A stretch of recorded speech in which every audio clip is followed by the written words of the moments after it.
Okay, so for the first choice of the control volume, let me remind, this is a control volume which is independent on time, and the top surface of the control volume coincides with the plate, and as time goes on, the plate will penetrate the control volume. So for this choice of a control volume, we first have to, on the left-hand side of the mass conservation equation, we have the change of mass inside of the control volume, and since the plate penetrates inside of the control volume, we have to consider the mass of fluid, or of this fluid inside of the control volume, which will decrease. Right? So the actual volume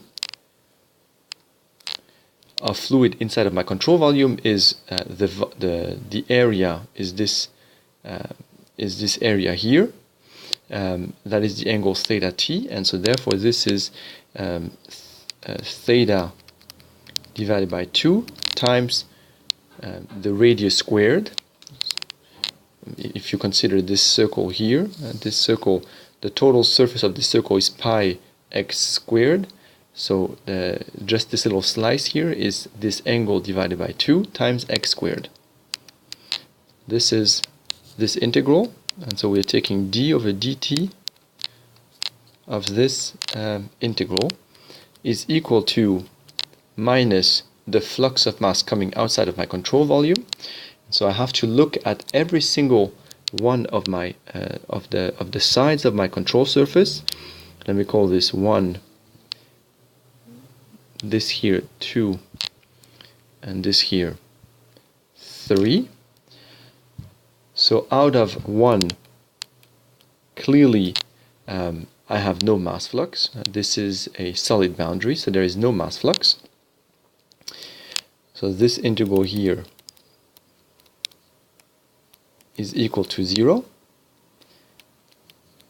Out of 2, so that is with the choice of control volume which we have, again, what I will have coming through the surface, the top surface of my control volume is actually is solid, is part of the plate, but I have no fluid crossing the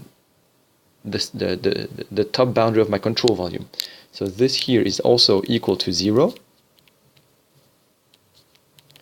And the only non-zero part, of course, will be the flux, the volumetric flow rate coming out of 3.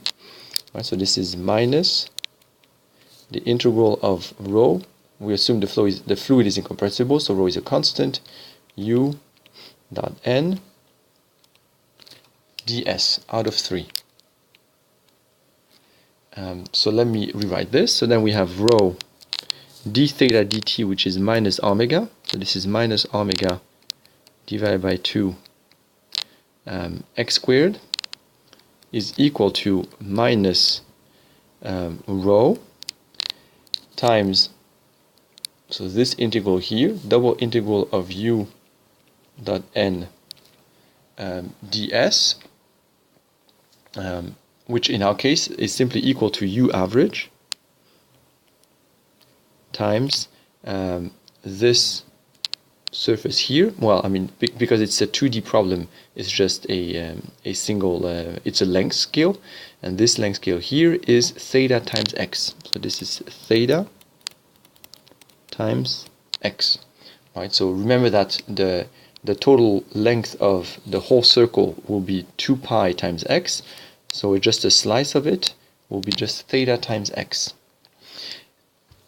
The minus sign cancel, rho cancels here, and finally we have that u average is equal to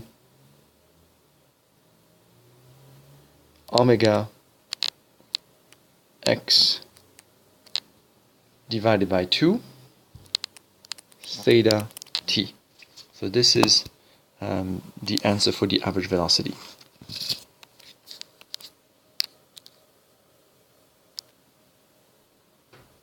Okay, so what I'm going to do now is look at the second control volume.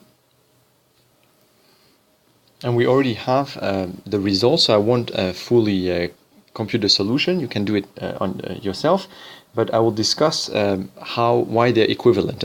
So remember, the second control volume is also a control volume which is independent on time, but the top surface is slightly underneath the surface of the plate, such that even though my control volume doesn't change, for a short time, the plate, when it moves downwards, does not penetrate inside of my control volume. So if you have that, then well, let's compute this. Then the flow is incompressible. So I have d over dt times rho times the volume of my control volume, and this volume is independent on time. Therefore, that here is equal to 0. V is a constant, is the value of my control volume, and since the plate does not penetrate inside, it's just a constant. So d over dt is equal to 0. And then we have to look at the flux term. Now the flux term, there is no mass flux through the bottom surface, so this is part 1. This is the same as before, so this is equal to 0. Through the surface 3, this is the exact same flux as the one we had for the previous control volume.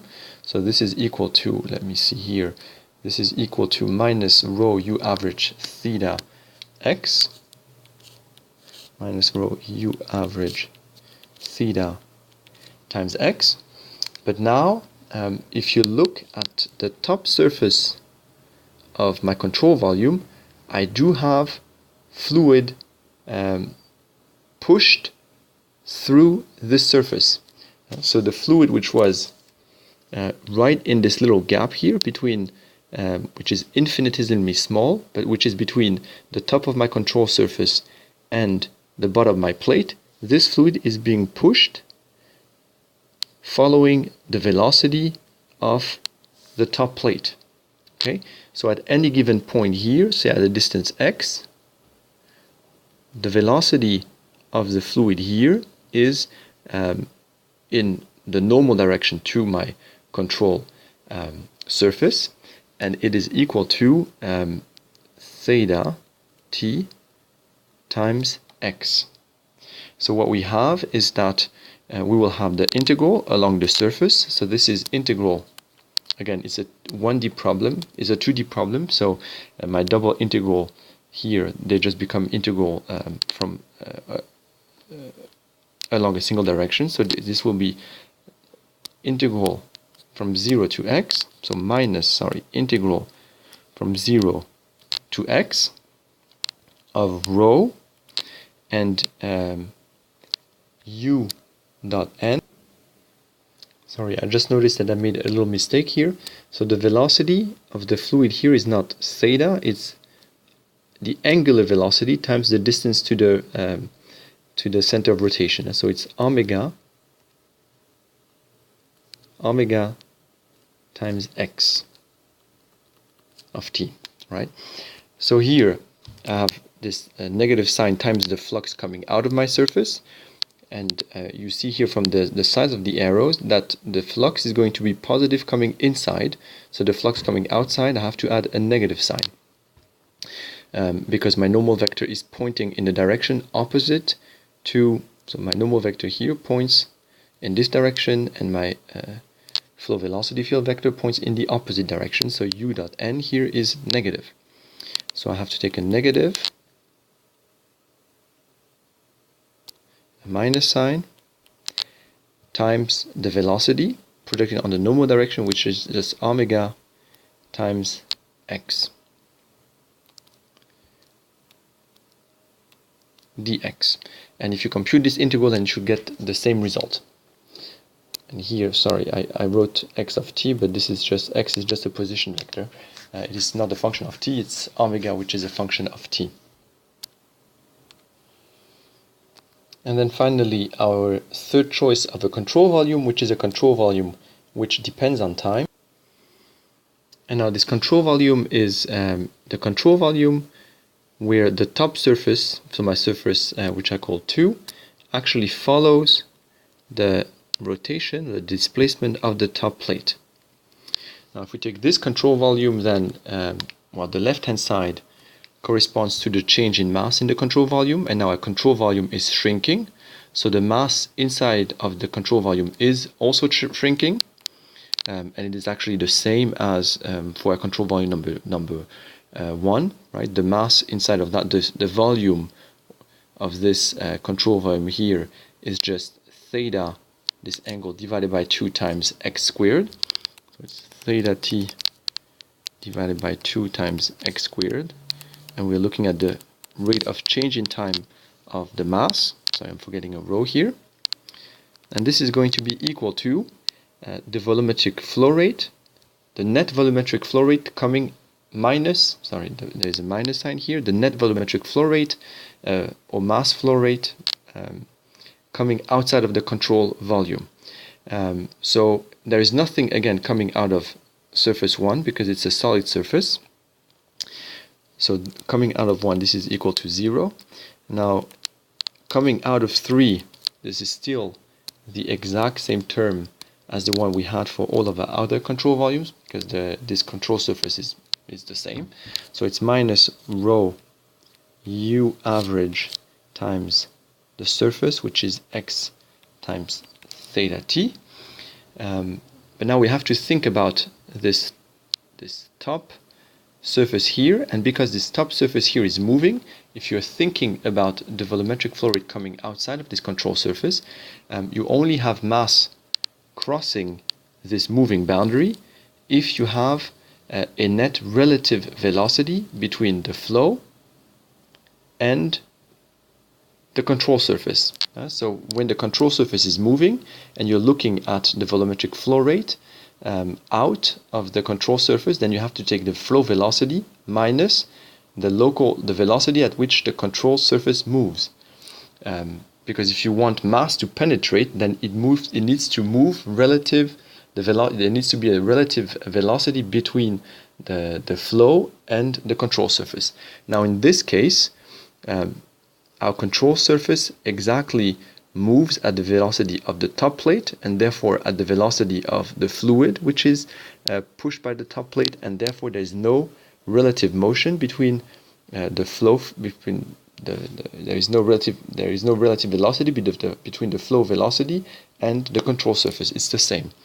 So the second integral is also equal to 0, and if you do the calculation, then you'll find the same result as for the first one.